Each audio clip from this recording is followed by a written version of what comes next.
જય મુરલીધર, હું આમાભાઈ આહિર.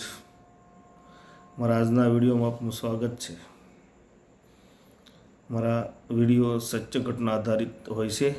મારા વિડીયો જોવા માટે આપ મારી ચેનલમાં વિઝિટ કરશો, આમાભાઈ આહિર ઓફિશિયલ.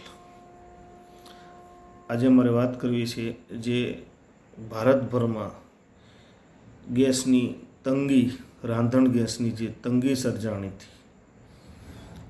શું કામ તંગી સર્જાણી, એના મૂળ કારણો શું છે, એના મૂળ સુધી જઈને આપણે આજે આ વિડીયોમાં વાત કરવી છે. જે આપ જાણો છો, ઈરાનને ઇઝરાયલ અને ઈરાનને અમેરિકા, મતલબ અમેરિકાને ઇઝરાયલ સાથે રહીને ઈરાન ઉપર હુમલા કરે છે. જ્યારે સૌપ્રથમ પહેલો હુમલો કર્યો 28 તારીખના રોજ, જે ઈરાનની ખુફિયા મીટિંગ ચાલતી હતી. તો એ જે બિલ્ડિંગ ઉપર હુમલો કરવામાં આવ્યો, એ બિલ્ડિંગની અંદર એની ખુફિયા મીટિંગ ચાલતી હતી. એના મોટા રાજકીય આગેવાન ત્યાં હાજર હતા અને ખુફિયા જાણકારી મળી કે એના મોટા રાજકીય આગેવાન ખેમઈ ત્યાં હાજર હતા.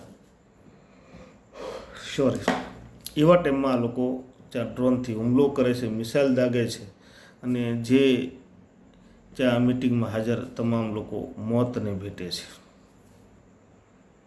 એવામાં તંગદિલીભર્યો માહોલ પેદા થાય છે, યુદ્ધની તૈયારીઓ થાય છે. અમેરિકા અને ઇઝરાયલ સાથે મળીને હુમલાઓ કરે છે અને ઈરાન પણ ત્યાં એના ઉપર મિસાઇલ દાગીને એ પણ હુમલાઓ કરે છે.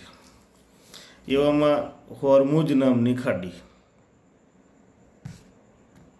એ હોર્મુઝ ખાડી ઈરાને સત્તાવાર બંધ કરી દીધી.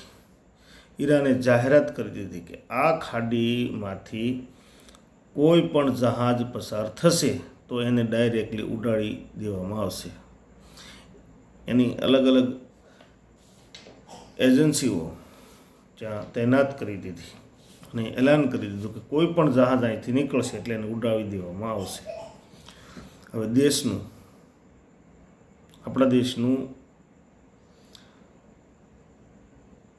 73% ક્રૂડ ઓઇલ ગેસ બધું એ રસ્તેથી આવે. હવે માનો એ રસ્તો બંધ થઈ ગયો અને આ વિશ્વનું 20%થી લઈને 30% એ હોર્મુઝની ખાડીના માર્ગેથી ઓઇલ, પેટ્રોલ કે ક્રૂડ કે ગેસ એ રસ્તેથી જાય. હવે એ મેન રસ્તો હોર્મુઝની ખાડી ઈરાને કરી દીધી બંધ. સત્તાવાર જાહેરાત કરી દીધી કે અહીંથી કોઈ પણ જહાજ નીકળશે તો એને ઉડાવી દેવામાં આવશે. ખાડી થઈ ગઈ બંધ. હવે ઘણા બધા દેશોમાં, આપણા દેશમાં નહીં, આપણા દેશ સિવાયને ઘણા બધા એવા દેશોમાં ગેસની અને ઓઇલ પેટ્રોલની તંગી સર્જાણી. એટલે આપણા યશસ્વી વડાપ્રધાન શ્રી નરેન્દ્રભાઈ મોદી ઈરાન સાથે વાટાઘાટ કરે છે અને બીજા દેશના પણ લોકો, બીજા દેશના જે રાષ્ટ્રપતિ હોય, વડાપ્રધાન હોય, એ એમની સાથે વાત કરે છે ઈરાન સાથે કે તમારે યુદ્ધ તો એમની સાથે છે, તો અમારી સાથે શું વાંધો છે, અમને આ માર્ગે તમે ચાલવા દો. વાત કરતાં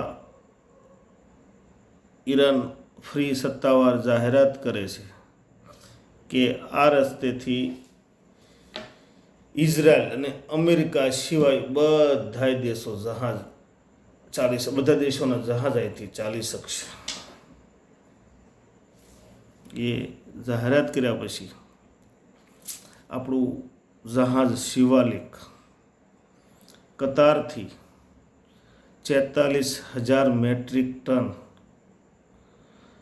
LPG ગેસ, રાંધણ ગેસ ત્યાંથી લાવે છે, ઇન્ડિયામાં લાવે છે અને ગેસની જે પરિસ્થિતિ સર્જાણી હતી તંગીની, એના ધીરે ધીરે સપ્લાય ચેન ચાલુ થઈ ગઈ અને હવે ગેસ હાલમાં મળવા લાગ્યો છે. તો ગેસ કેટલો આવ્યો, કેટલો જથ્થો એનો, શેમાં આવ્યો, કેટલા ટન, કેટલા કિલો અને કેટલા સિલિન્ડર ભરાય એટલો એની આપણે વિગતે ચર્ચા કરીશું.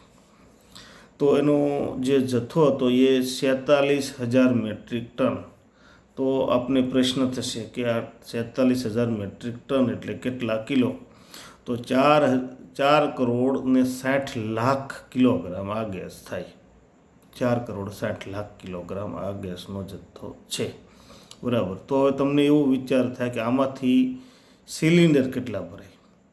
તો માનો કે એક રાંધણ ગેસમાં 14.2 કિલો ગેસ આવે, એટલો ગેસની એ સિલિન્ડરની ક્ષમતા 14.2.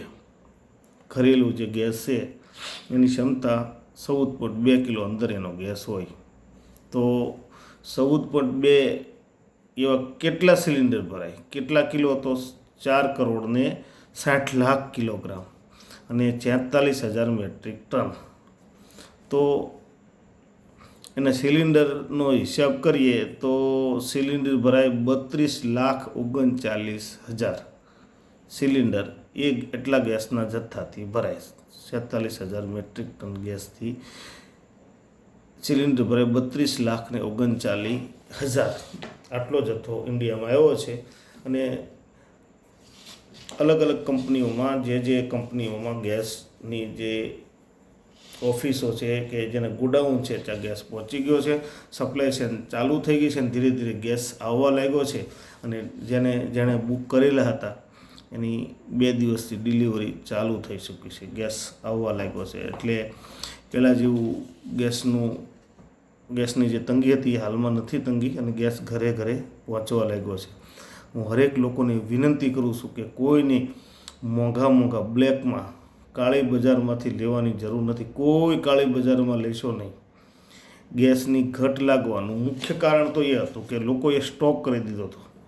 હોટેલવાળાએ સ્ટોક કરી દીધો, કોમર્શિયલવાળાએ સ્ટોક કરી દીધો, જેને જરૂર હતી એના કરતાં વધારે પ્રમાણમાં સ્ટોક કરી દીધો હતો. એટલે આ મેન તંગીનું એ કારણ છે, બાકી કોઈ કારણ નથી.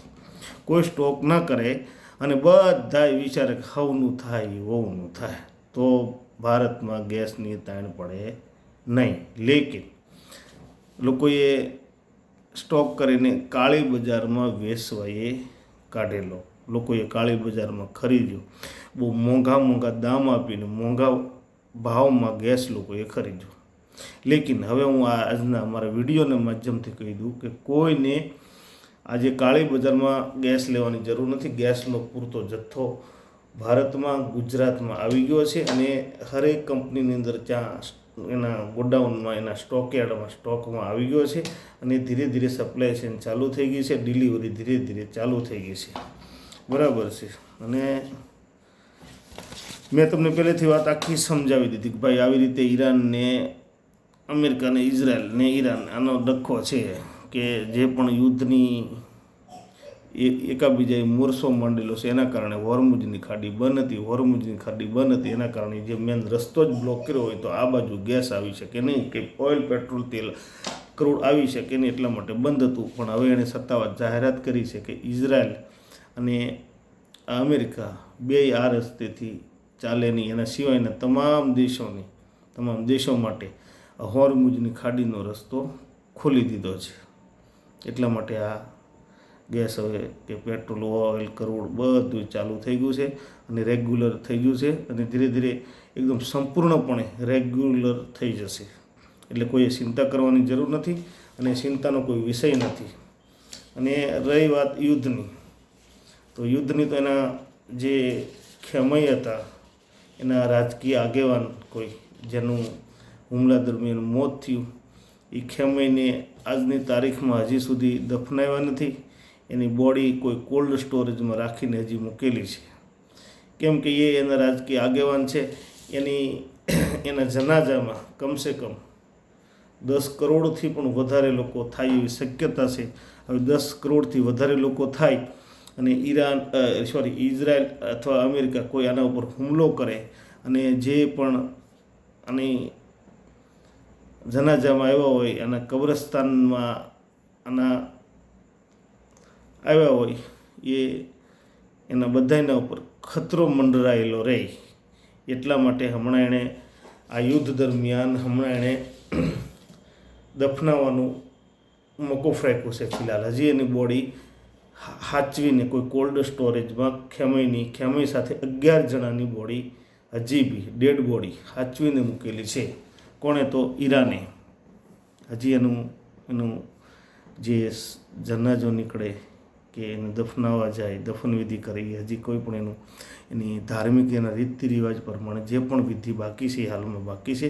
કોઈ પણ પ્રકારની વિધિ થયેલી નથી, બરાબર. અને કોઈ પણ હવે આના વિશે જો પણ વળાંક એવા કોઈ ન્યૂઝ આના મેટરમાં કોઈ એવો વળાંક આવશે નવો તો હું તમને જણાવીશ. અને અંત સુધી મારો વિડીયો જોવા બદલ આભાર, ધન્યવાદ. જય શ્રી કૃષ્ણ, જય દ્વારકાધીશ.